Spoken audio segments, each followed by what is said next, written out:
Elon, hey, welcome back to TED. It's great to have you here. Thanks for having me.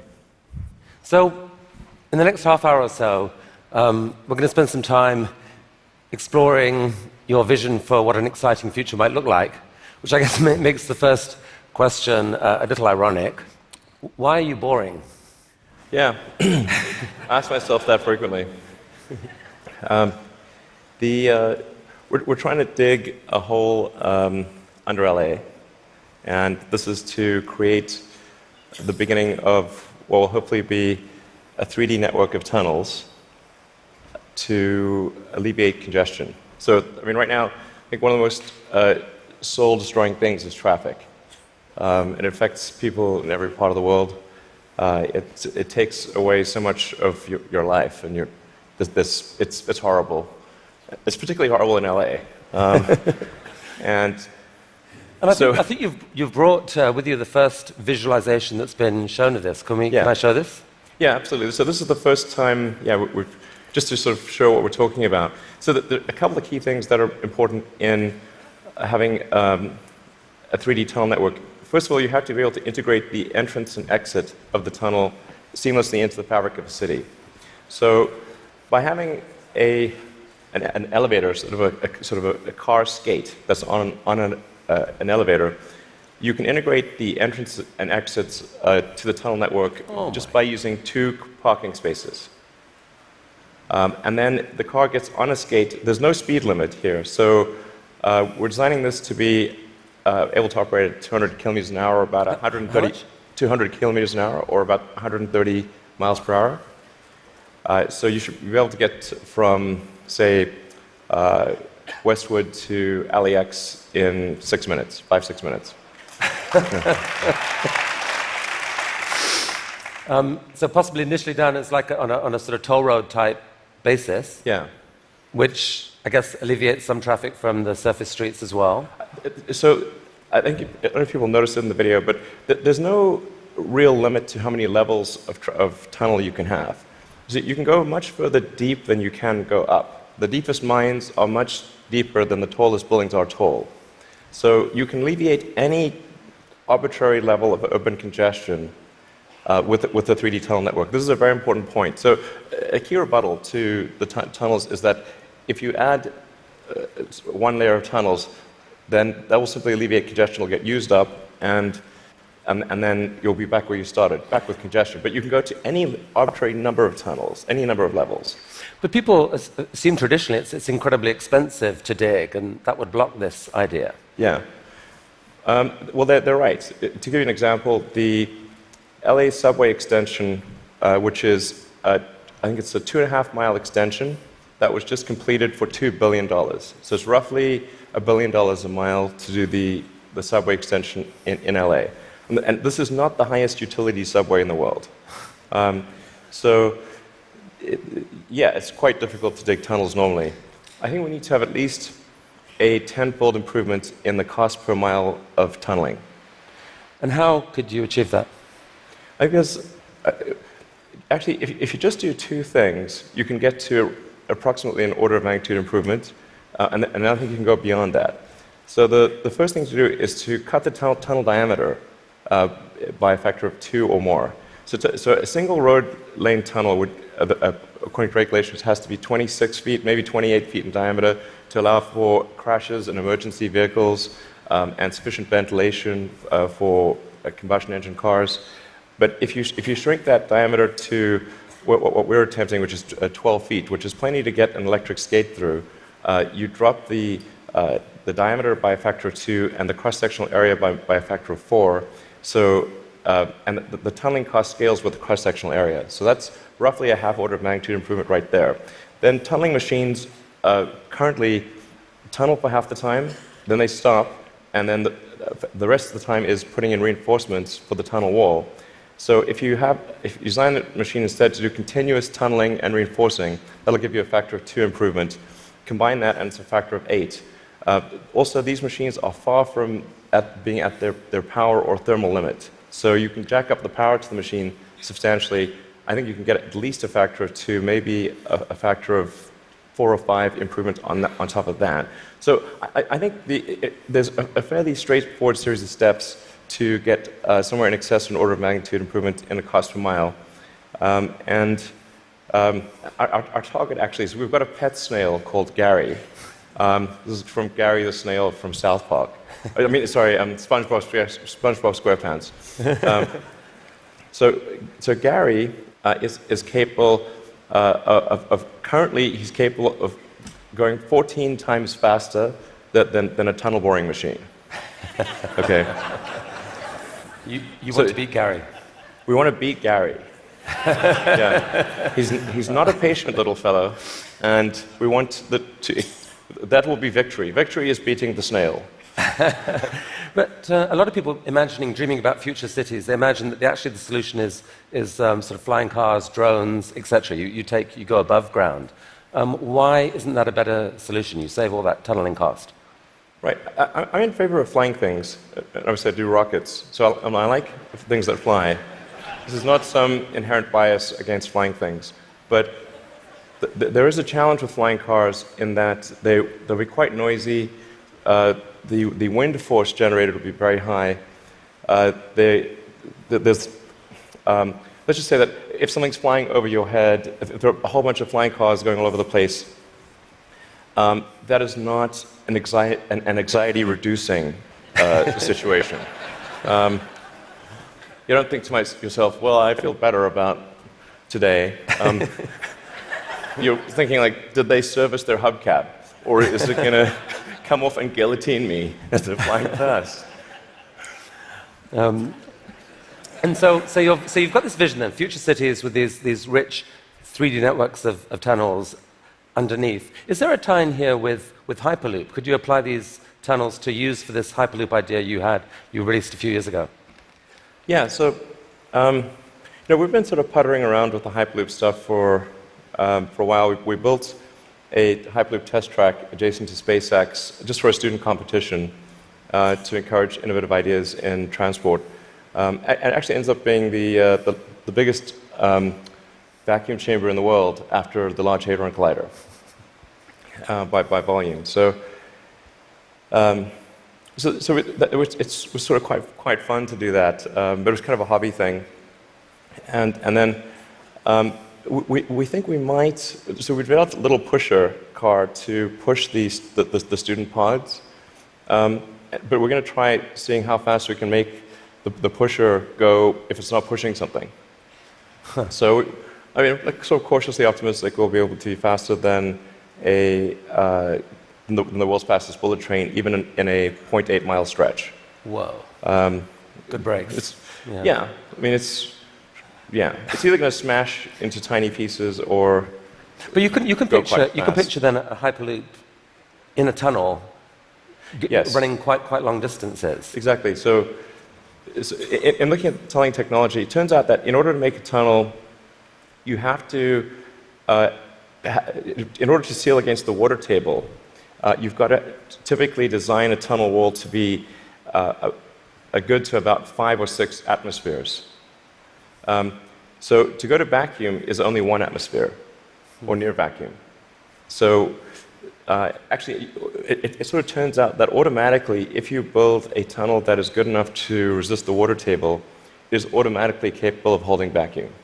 Huh. So, yeah. And so you can actually picture this, like what kind of length tunnel is in Elon's future to running Hyperloop? Yeah, I think there's no real length limit. You could dig as much as you want. I think if you were to do something like a DC to New York Hyperloop, I think you'd probably want to go underground the entire way because it's a high density area. You're going under a lot of buildings and houses, and if you go deep enough, you cannot detect the tunnel. Sometimes people think, well, it's going to be pretty annoying to have a tunnel dug under my house. Like, if that tunnel is dug more than about 3 or 4 tunnel diameters beneath your house, you will not be able to detect it being dug at all. In fact, like if you're able to detect the tunnel being dug, whatever device you're using, you can get a lot of money for that device from the Israeli military, who's trying to detect tunnels from Hamas, and from the US Customs and Border Patrol that trying to detect drug tunnels. So the reality is that Earth is incredibly good at absorbing vibrations, and once the tunnel depth is below a certain level, it is undetectable. Maybe if you have a very sensitive seismic instrument, you might be able to detect it. So you've started a new company to do this called The Boring Company. Very nice, very funny. But what's funny about that? How much of your time is this? It's maybe 2 or 3%. You've called it a hobby. This is what an Elon Musk hobby looks like. I mean, it really is. Like, we actually, this is basically interns and people doing it part-time. So this is, we bought, some second-hand machinery, and it's kind of puttering along, but it's making good progress. So an even bigger part of your time is being spent on electrifying cars and transport through Tesla. Is one of the motivations for the tunneling project the realization that actually, in a world where cars are electric and where they're self-driving, there may end up being more cars on the roads on any given hour than there are now? Yeah, exactly. A lot of people think that when you make cars autonomous, that they'll be able to go faster and that will alleviate congestion. And to some degree, that will be true. But once you have shared autonomy where it's much cheaper to go by car, and you can go point to point, the affordability of going in a car will be better than that of a bus. Like, it will cost less than a bus ticket. So the amount of driving that will occur will be much greater with shared autonomy, and actually traffic will get far worse. I mean, you started Tesla with the goal of persuading the world that electrification was the future of cars. Yeah. And a few years ago, people were laughing at you. Now, not so much. I mean... Okay. Well, I mean, I don't know. I don't know. Maybe but isn't it true that pretty much every auto manufacturer has announced serious electrification plans for the short to medium term future? Yeah. I think almost every automaker has some electric vehicle program. They vary in seriousness. Some are very serious about transitioning entirely to electric, and some are just dabbling in it. And some, amazingly, are still pursuing fuel cells, but I think that won't last much longer. But isn't there a sense, though, Elon, where you could now just declare victory and say, we did it, let the world electrify, and you go on and focus on other stuff? Yeah.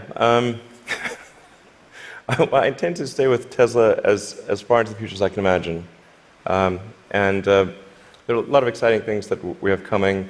We've got, obviously, the Model 3 that's coming soon. We'll be unveiling the Tesla semi-truck. And okay, well, we're going to come to this. So Model 3. So it's supposed to be coming in July-ish. Yeah, it's looking quite good for starting production in July. Yeah. Wow. One of the things that people are so excited about is the fact that it's got autopilot. And you put out this video a while back showing what that technology looked like, or would look like. Yeah. There's obviously autopilot in Model S right now. Yeah. What are we seeing here? Yeah, so this is using only cameras and a GPS. So there's no LiDAR or radar being used here. This is just using passive optical, which is essentially what a person uses. The whole road system is meant to be navigated with passive optical or cameras. And so once you solve cameras or vision, then autonomy is solved. If you don't solve vision, it's not solved. So that's why our focus is so heavily on having a vision neural net that's very effective for road conditions. Right. Many other people are going the LiDAR route. You want cameras plus radar is most of it. You can absolutely be superhuman with just cameras. Like, you could probably do 10 times better than humans with just cameras. So the new cars being sold right now have eight cameras in them. That they can't yet do what that showed. When will they be able to? I think we're still on track for being able to go cross-country from LA to New York by the end of the year, fully autonomous. Okay, so a car, by the end of the year, you're saying someone's going to sit in a Tesla without touching the steering wheel, tap in New York, off it goes, won't have to ever touch the wheel by the end of 2017. Yeah, essentially November or December of this year, we should be able to go from, all the way from a parking lot in California to a parking lot in New York, no controls touched at any point during the entire journey. Amazing. But part of that is possible because you've already got a fleet of Teslas driving all these roads. You're accumulating a huge amount of data of that national road system. Yes. The thing that will be interesting is that I'm actually fairly confident it will be able to do that route even if you change the route dynamically. So like it's fairly easy. If you say I'm going to be really good at one specific route, that's one thing. But it should be able to go really be very good. Certainly, once you enter a highway, to go anywhere on the highway system in a given country. So it's not sort of limited to LA, New York. We could change it and make it Seattle, Florida, that day, or in real time. So you were going from LA to New York, now go from LA to Toronto. So leaving aside regulation for a second, in terms of the technology alone, the time when someone will be able to buy one of your cars and literally just take their hands off the wheel and go to sleep and wake up and find that they've arrived, how far away is that to do that safely? I think that's about 2 years. So the real trick of it is not, how do you make it work, say 99.9% of the time? Because if a car crashes, say 1 in 1,000 times, then you're probably still not going to be comfortable falling asleep. That's, you shouldn't be, certainly. But by the same time, it's never going to be perfect. No system is going to be perfect. But if you say it's perhaps, the car is unlikely to crash in 100 lifetimes or 1,000 lifetimes, then people are like, okay, wow, if I would live 1,000 lives, I would still most likely never experience a crash, then that's probably okay. To sleep. Maybe, I guess a big concern of yours is that people may actually get seduced too early to think that this is safe, and that you'll have some horrible incident happen that puts things back. Well, I think that the autonomy system is likely to at least mitigate the crash. Except in rare circumstances. The thing to appreciate about vehicle safety is this is probabilistic. Right. So that there's some chance that any time the human driver gets in the car that they will have an accident. That is their fault. It's never zero. And so the key threshold for autonomy is how much better does autonomy need to be than a person before you can rely on it. But once you get that literally safe hands-off driving, the power to disrupt the whole industry seems massive, because at that point you've spoken of people being able to buy a car, drops you off at work, and then you let it go and provide a sort of Uber-like service to other people, earn you money, maybe even cover the cost of your lease of that car. Exactly. So you can kind of get a car for free. Is that really likely? Yeah, absolutely. This is what will happen.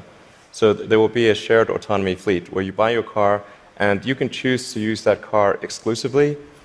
You could choose to have it be used only by friends and family, only by 5-star other drivers who are rated 5-star. You can choose to share it sometimes, but not other times. That's 100% what will occur. It's just a question of when. Wow. So you mentioned the Semi, and I think you're planning to announce this in September. But I'm curious whether there's anything you could show us today. I will show you a teaser shot of the truck. Teaser shot. It's live. Okay. No, I no, think that's definitely a case where we want to be cautious about the autonomy features. Yeah. Because that just, we can't see that much of it, but it doesn't look like just a little friendly neighborhood truck. It looks kind of badass. What sort of semi is this? So this is a heavy-duty, long-range semi-truck. So it's like the highest weight capability and with long range. So essentially, it's meant to alleviate the heavy-duty trucking loads. And this is something which people do not today think is possible, because think the truck doesn't have enough power or it doesn't have enough range. And then with the Tesla Semi, we want to show that an electric truck actually can out-torque any diesel semi. And if you had a tug-of-war competition, like the Tesla Semi will tug the diesel Semi uphill. Okay. That's pretty cool. And short term, these aren't driverless. These are going to be trucks that truck drivers want to drive. Yes. No, so what will be really fun about this is you have a flat torque RPM curve with an electric motor, whereas with a diesel motor or any kind of internal combustion engine car, you've got a torque RPM curve that looks like a hill. So this will be a very spry truck. You could drive this around like a sports car. There's no gears. It's like single speed. So there's a great movie to be made here somewhere. I don't know what it is, and I don't know that it ends well, but it's a great movie. It's quite bizarre test driving when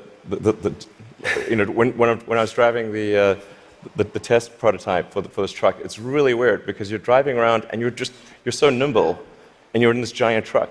Wait, you've already driven a prototype? I drove it around the parking lot. I was like, this is crazy. Wow. This is not vaporware. This is like wow. Driving this giant truck and sort of making these mad maneuvers. This is cool. Okay, from a really badass picture to a kind of less badass picture. This is just a cute house from Desperate Housewives or something. What on earth is going on here? Well, this illustrates the picture of the future that I think is how things will evolve. You've got an electric car in the driveway. If you look in between the electric car and the house, there are actually 3 power walls stacked up against the side of the house. And then that house roof is a solar roof. So that's an actual solar glass roof. Okay, so that's a picture of a real. Admittedly, it's a real fake house. That's a real fake house.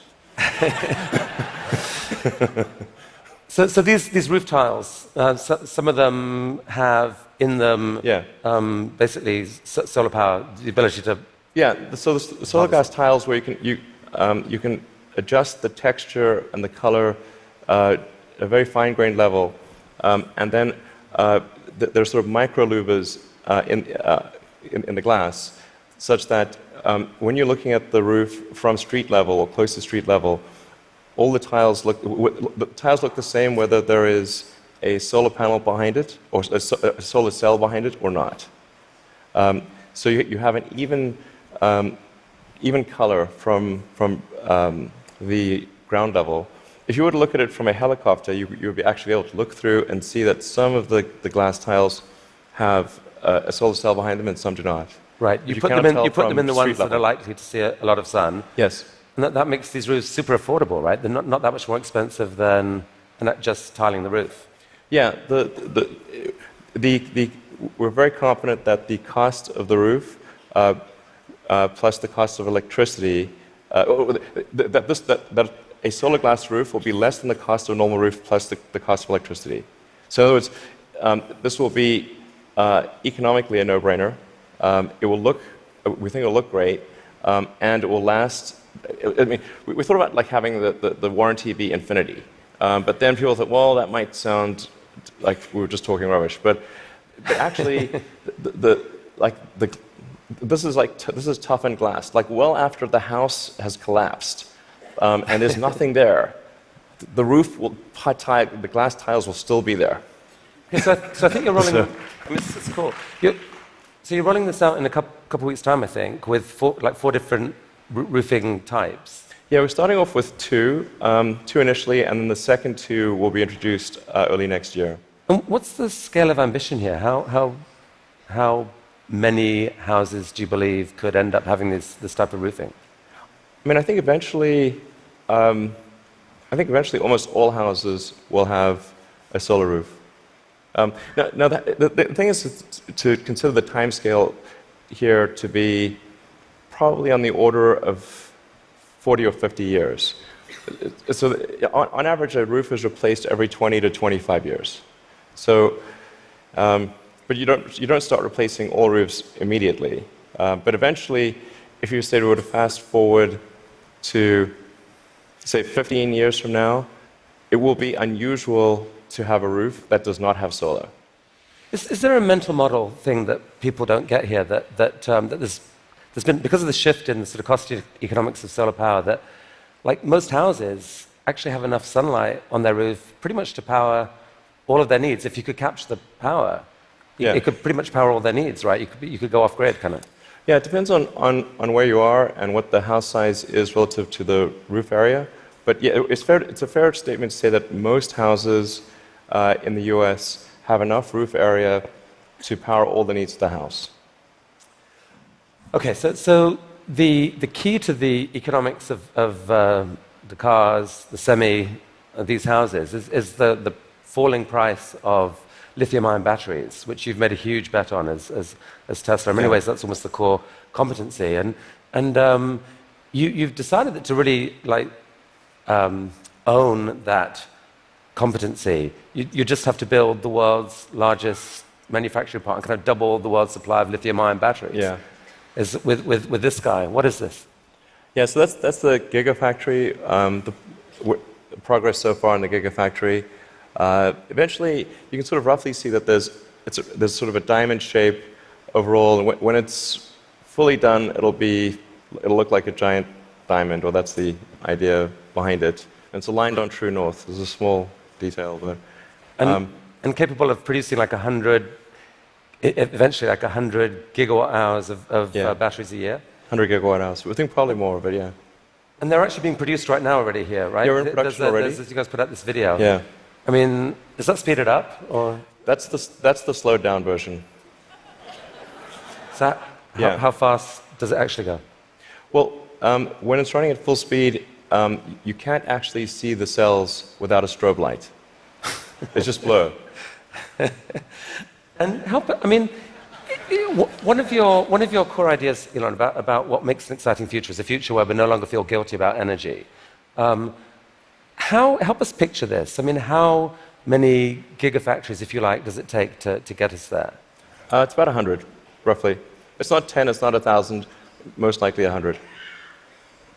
See, I kind of find this amazing. Like, you can actually picture, if that's right, you can picture what it would take to move the world off this vast fossil fuel thing. It's like you're building one, cost $5 billion, maybe the next one, or whatever, $5 to $10 billion. Yeah. Like, it's kind of cool that you can picture that project. And you're planning to do a Tesla, or at least announce another two this year. I think we'll announce locations for somewhere between 2 and 4 gigafactories later this year. Yeah, probably 4. Whoa. Okay. I can't tease. No more teasing from you for here. Like, where? Continent? You can say no. We need to address a global market. Yeah. Okay. This is cool. I think we should talk for global market. So I have to ask you one question. I'm going to ask you one question about politics. Only one. I'm kind of sick of politics, but I do need to ask you this. You're on a body now giving advice to a guy who has said he doesn't really believe in climate change. And there's a lot of people out there who kind of think you shouldn't be doing that. They'd like you to walk away from that. What would you say to them? Well, I think that first of all, I'm just on 2 advisory councils where the format consists of going around the room and asking people's opinion on things. And so there's like a meeting every month or 2. that's the sum total of my contribution. But I think to the degree that there are people in the room who are arguing in favor of doing something about climate change, or other certain social issues. I've used the meetings I've had thus far to argue in favor of immigration and in favor of climate change. And if I hadn't done that, that wasn't on the agenda before. So maybe nothing will happen, but at least the words were said. Okay. So let's talk SpaceX and Mars. Last time you were here, you spoke about this, what seemed like a kind of incredibly ambitious dream to develop rockets that are actually reusable. And you've only gone and done it. Yeah. I mean, talk us through this. What are we looking at here? Yeah, so this is one of our rocket boosters coming back from very high and fast in space. So it just delivered the upper stage at high velocity. I think this may have been sort of a Mach 7 or so delivery of the upper stage. Yeah. So that was a sped up. That's the slowed down version. Yeah.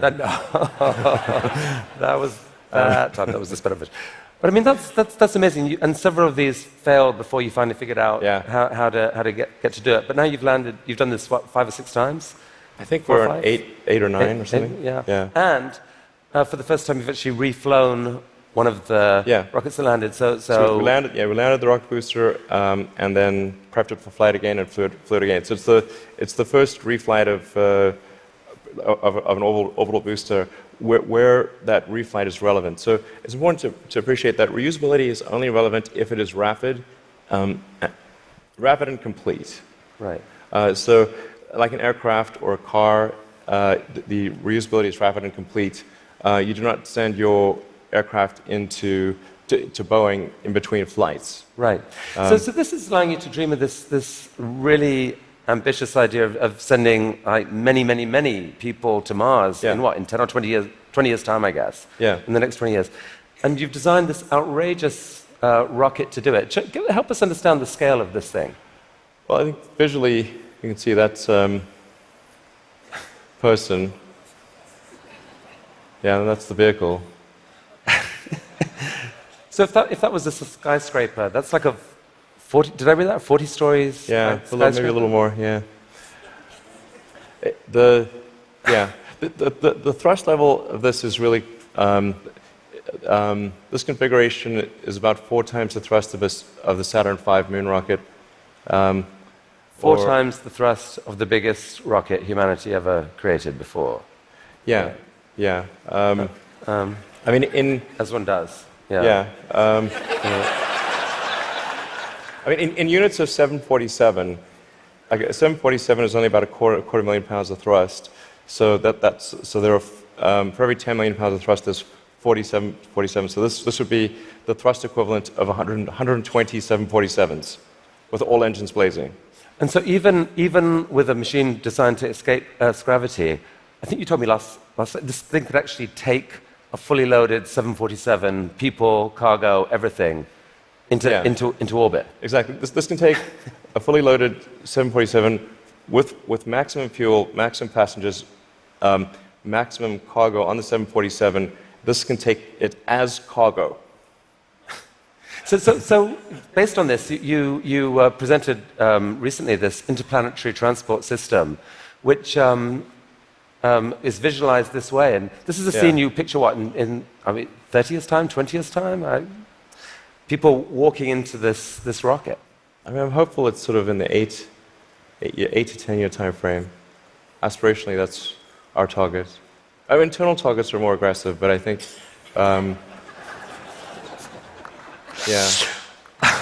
Okay. So this vehicle seems quite large, and is large by comparison with other rockets. I think the future spacecraft will make this look like a rowboat. I mean, this is the future spaceships will be truly enormous.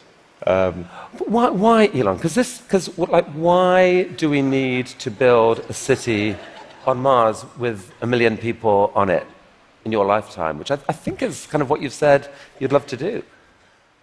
Yeah, I think it's important to have a future that is inspiring and appealing. I mean, I just think that there have to be reasons that you get up in the morning and you want to live. Like, why do you want to live? What's the point? What inspires you? What do you love about the future? And if we're not out there, if the future does not include being out there among the stars and being a multi-planet species, I find that it's incredibly depressing if that's not the future that we're going to have.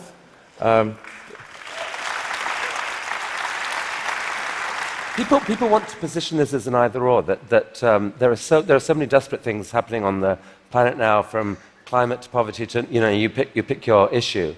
And this feels like a distraction. You shouldn't be thinking about this. You should be solving what's here and now. And to be fair, you've done a fair old bit to actually do that with your work on sustainable energy. But why not just do that?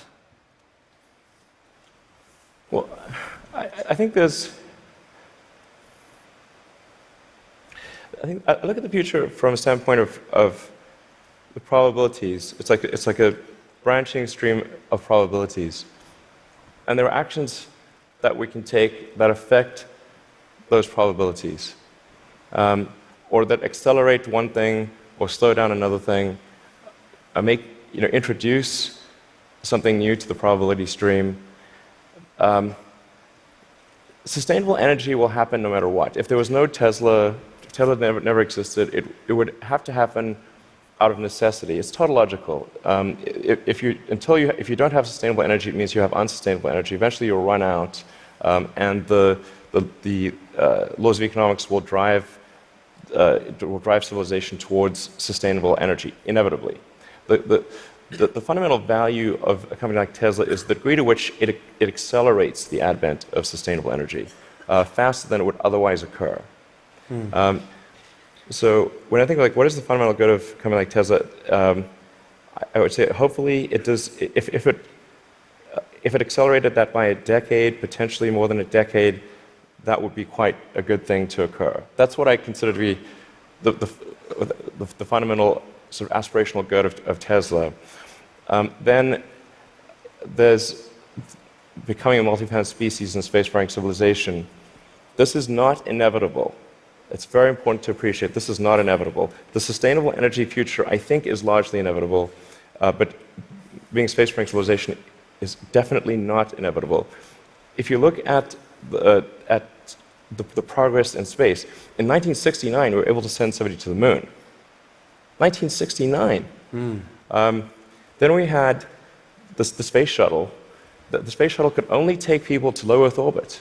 Then the space shuttle retired, and the United States could take no one to orbit. So that's the trend. The trend is down to nothing. This is not. People are mistaken when they think that technology just automatically improves. It does not automatically improve. It only improves if a lot of people work very hard to make it better. And actually, it will, I think, by itself degrade, actually. You look at great civilizations like ancient Egypt, and they're able to make the pyramids, and they forgot how to do that. And the Romans, they built these incredible aqueducts. They forgot how to do it. It almost seems, listening to you and look at the different things you've done, that you've got this unique double motivation on everything that I find so interesting. Which is one is this desire to work for humanity's long-term good.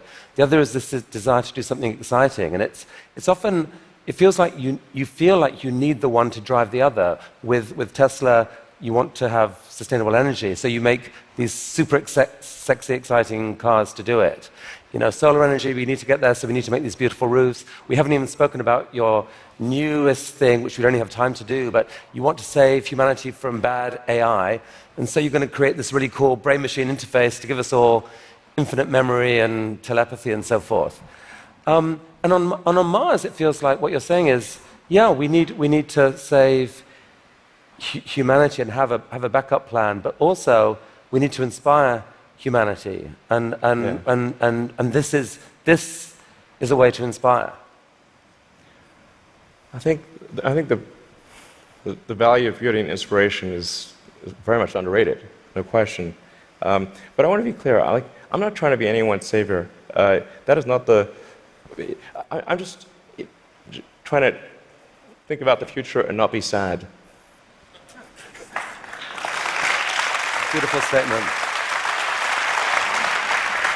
I think everyone here would agree that it is not, none of this is going to happen inevitably. The fact that in your mind you dream this stuff, you dream stuff that no one else would dare dream, or no one else would be capable of dreaming at the level of complexity that you do.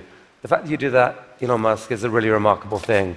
Thank you for helping us all to dream a bit bigger. You'll tell me if it ever starts getting genuinely insane, right? Thank you. That was really, really fantastic. That was really fantastic. Thanks, guys.